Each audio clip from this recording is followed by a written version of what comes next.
안녕하십니까? 세월 속에입니다. 오늘은 여러분께 조금 의외의 이야기를 들려드리려고 합니다. 우리가 가장 존경하는 임금, 세종대왕에 관한 이야기입니다. 그런데 오늘 다룰 내용은 한글 창제나 과학 발전이 아닙니다. 조선시대 사형 집행에 관한 통계 자료가 있습니다. 조선왕조실록을 분석한 연구인데요. 재위 기간 동안 가장 많은 사형을 집행한 왕이 누구인지 아십니까? 놀랍게도 1위가 세종대왕입니다. 32년 동안 416명을 사형에 처했습니다. 2위는 성종으로 25년 동안 394명입니다. 연평균으로 따지면 성종이 더 많습니다.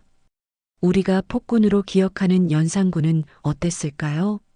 의외로 훨씬 적었습니다. 성군이 가장 많은 사형을 집행했고 폭군은 오히려 적게 집행했다는 이 역설을 오늘 함께 살펴보겠습니다.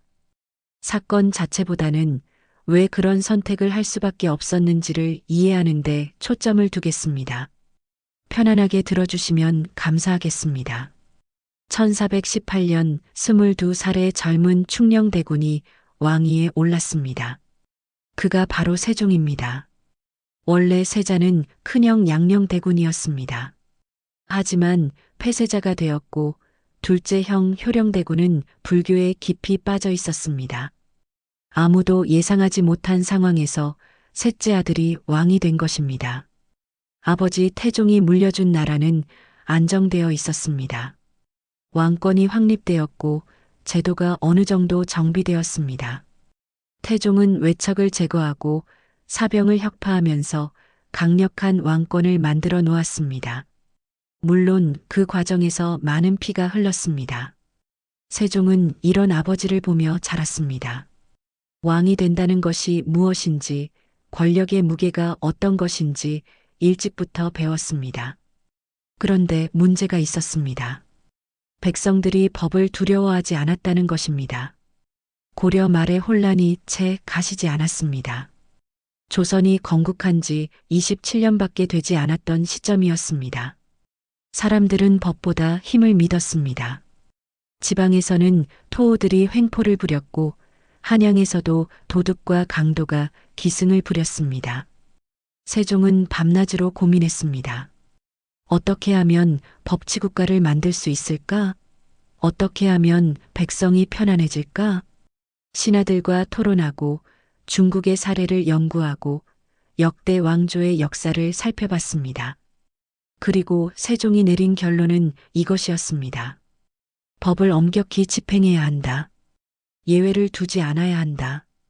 여기서 중요한 건 이 선택이 개인의 성격 때문인지 시대가 요구하는 것이었는지입니다.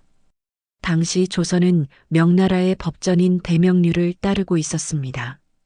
조선이 명나라의 제후국이었기 때문입니다. 대명률은 매우 상세한 법전이었습니다.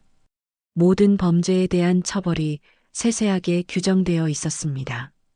형벌은 5가지로 나뉘었습니다. 가벼운 순서대로 말씀드리면 태형, 장형, 도형, 유형, 사형입니다. 태형은 가벼운 곤장형이고 장형은 무거운 곤장형입니다. 도형은 징역형, 유형은 유배형입니다. 그리고 사형은 생명을 빼앗는 극형입니다. 대명률에는 사형죄가 상당히 많았습니다. 반역죄는 당연히 사형이었고 부모나 조부모를 죽인 자도 사형이었습니다. 남편을 죽인 아내, 주인을 때린 노비도 사형이었습니다. 3사람 이상을 죽인 자, 강도, 강간범도 사형이었습니다. 3번 도둑질한 자도 사형이었고 사체를 훼손한 경우도 사형이었습니다. 사형에도 등급이 있었는데요. 가장 가벼운 것이 사사형입니다. 사약을 내려 죽이는 것인데 왕족이나 고위 관료에게만 내리는 특별한 형벌이었습니다. 일종의 명예를 지켜주는 온정이었습니다. 다음이 교형으로 목을 매달아 죽이는 것이고 차명은 목을 베는 것입니다. 가장 무거운 것이 능지처사로 신체를 조각조각 베어 죽이는 가장 잔인한 형벌이었습니다. 차명에도 두 가지가 있었습니다. 대시차명은 때를 기다려 집행하는 것으로 가을과 겨울에만 집행했습니다. 봄과 여름에는 집행하지 않았는데 생명을 소중히 여기는 뜻이었습니다. 부대시차명은 때를 가리지 않고 바로 집행하는 것으로 더 무거운 처벌이었습니다. 세종은 이 법을 철저히 지켰습니다. 신하들이 가명을 청해도 쉽게 받아들이지 않았습니다. 법전에 써 있는 대로 집행했고 예외를 두지 않았습니다. 조선왕조실록 기록을 보면 세종시대 사형제 사건은 총 536건이었습니다. 이 중 감형된 경우는 71건으로 비율로 따지면 13%입니다. 87%는 그대로 집행되었습니다. 조선 후기 정조 시대와 비교해 보겠습니다. 정조는 사형죄 중 3.2%만 집행했습니다. 96.8%를 감형했습니다. 세종과는 정반대였습니다. 왜 이런 차이가 생겼을까요? 세종에게는 철학이 있었습니다. 법치의 기초를 다져야 한다는 신념이었습니다. 조선은 건국한 지 얼마 되지 않았고 백성들은 법보다 주먹을 믿었습니다. 세종은 이것을 바꾸고 싶었습니다. 법이 가장 강력한 힘이 되어야 했고 그러려면 본보기가 필요했습니다. 한두 번의 관대한 처분이 아니라 일관된 엄격함이 필요했습니다. 1439년 기록을 보겠습니다. 세종 21년입니다. 조선왕조실록 12월 15일 기사에 세종이 의정부에 이렇게 말했습니다. 갑인년 이후 근래 기근이 겹쳐 도적이 횡행하고 분쟁이 더욱 성하다. 사형수가 예전보다 배나 되어 190명이나 된다. 이를 과인도 부끄럽게 여겨 깊이 반성한다. 세종은 특별 사면을 고려했습니다. 과실치사범과 절도 3범을 풀어주려 했습니다. 하지만 영의정 황희와 신하들이 모두 반대했습니다. 사형수가 많다고 용서하면 어떻게 되겠습니까? 피해자만 억울해질 것입니다. 이들이 살아나면 범죄를 가볍게 여겨 범법 행위가 날로 늘어갈 것입니다. 세종은 신하들의 의견을 받아들여 사면을 취소했습니다. 엄벌주의를 유지한 것입니다. 쉽지 않은 결정이었을 것입니다.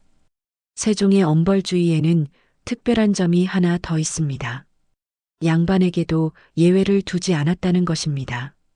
서울대학교 박현모 교수의 연구를 보면 세종시대 사형수 416명 중 양반이 60여 명이었습니다. 비율로 따지면 15%입니다. 당시 양반 인구는 전체의 5%도 되지 않았습니다. 인구 비율보다 3배나 많았습니다. 세종이 양반에게 더 엄격했다는 증거입니다. 왜 그랬을까요? 여기에는 정치적 계산이 있었습니다. 양반의 횡포를 막아야 백성이 편안해집니다. 백성이 편안해야 나라가 안정됩니다. 양반이 법을 어기고도 처벌받지 않으면 백성들은 법을 믿지 않습니다.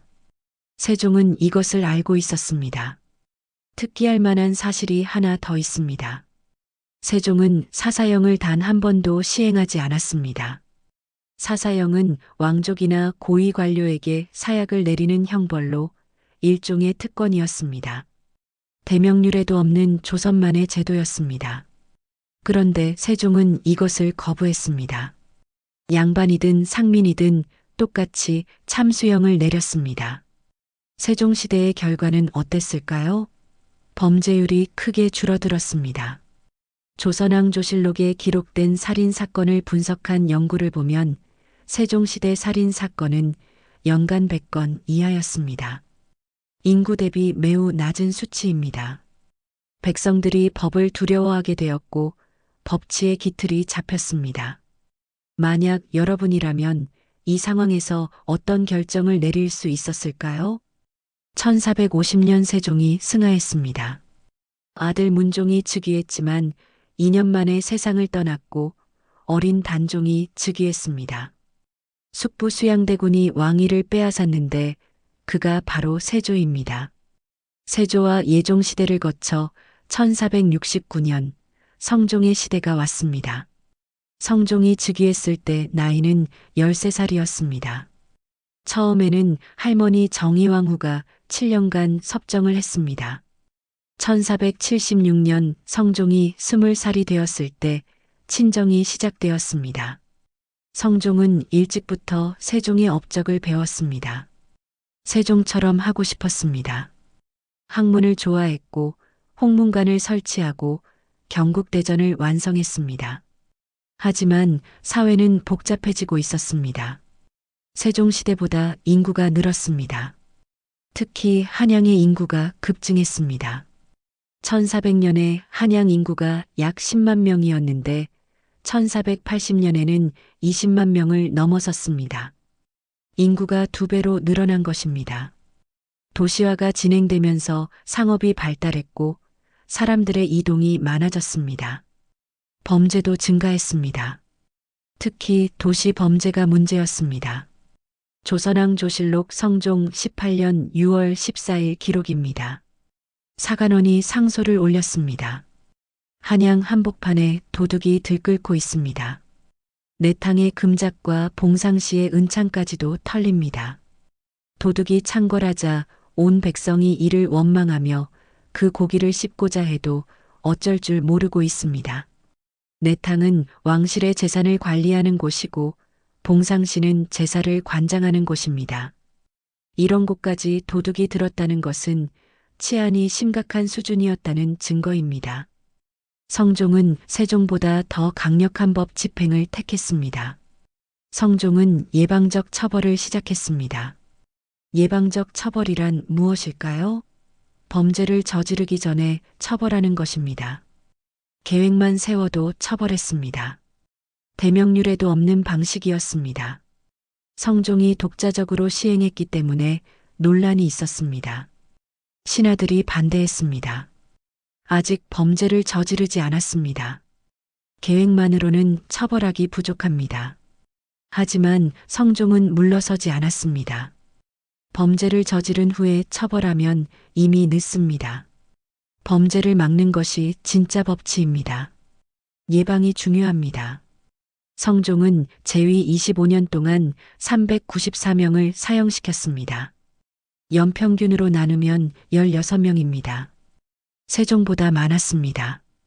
이 시기 범죄율은 어땠을까요? 놀랍게도 크게 줄어들었습니다. 성종의 의도대로였습니다. 백성들이 범죄를 계획조차 하지 않게 되었고 법의 위엄이 확립되었습니다. 여기서부터는 인물보다 구조를 정리하면 훨씬 선명해집니다. 세종과 성종은 건국 초기에 왕이 되었습니다. 법의 권위를 세워야 하는 시기였습니다. 강력한 처벌이 필요했습니다. 본보기를 만들어야 법이 힘을 가질 수 있었습니다. 반면 영조와 정조는 조선 후기에 왕이 되었습니다. 이미 법의 권위가 확립되어 있었습니다. 백성들이 법을 두려워했습니다. 그래서 온정을 베풀 수 있었습니다.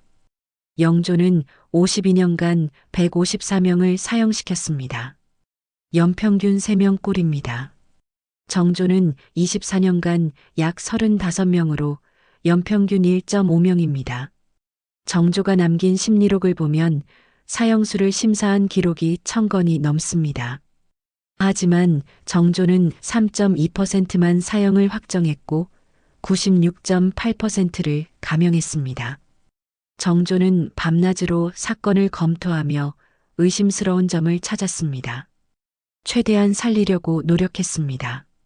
영조와 정조 시대에 온정이 가능했던 건 세종과 성종이 기초를 다져놓았기 때문입니다. 그들의 재위 기간 동안 엄격한 법 집행이 있었기에 가능했습니다. 역사는 결국 한 사람의 영웅담이라기보다 그 시대의 조건이 만든 선택의 기록입니다. 오늘 우리는 성군이 가장 많은 사람을 사형시켰다는 역설적 진실을 살펴봤습니다. 세종 416명, 성종 394명이라는 숫자 뒤에 숨은 철학을 들여다봤습니다. 세종과 성종이 내린 결정은 가혹해 보일 수 있습니다. 하지만 그들은 시대가 요구하는 리더십을 발휘했습니다. 조선은 건국 초기였습니다. 법치의 기틀을 다져야 했습니다. 백성들에게 법의 힘을 보여줘야 했습니다. 강력한 조치가 필요한 시기였습니다. 결과는 어땠습니까? 세종과 성종 시대는 조선 최고의 태평성대였습니다. 범죄율이 낮았고 백성이 안전했습니다. 문화가 융성하고 과학이 발전했습니다. 오늘날 우리는 세종과 성종을 성군으로 기억합니다. 엄벌주의자로 기억하지 않습니다. 결과적으로 그들의 선택이 옳았기 때문입니다. 역사는 결과로 평가됩니다. 세종과 성종의 결과는 성공이었습니다. 이것이 오늘 우리가 배워야 할 교훈입니다. 지금까지 세월 속이었습니다. 구독과 좋아요는 큰 힘이 됩니다. 다음 시간에도 더 흥미로운 이야기로 찾아뵙겠습니다. 감사합니다.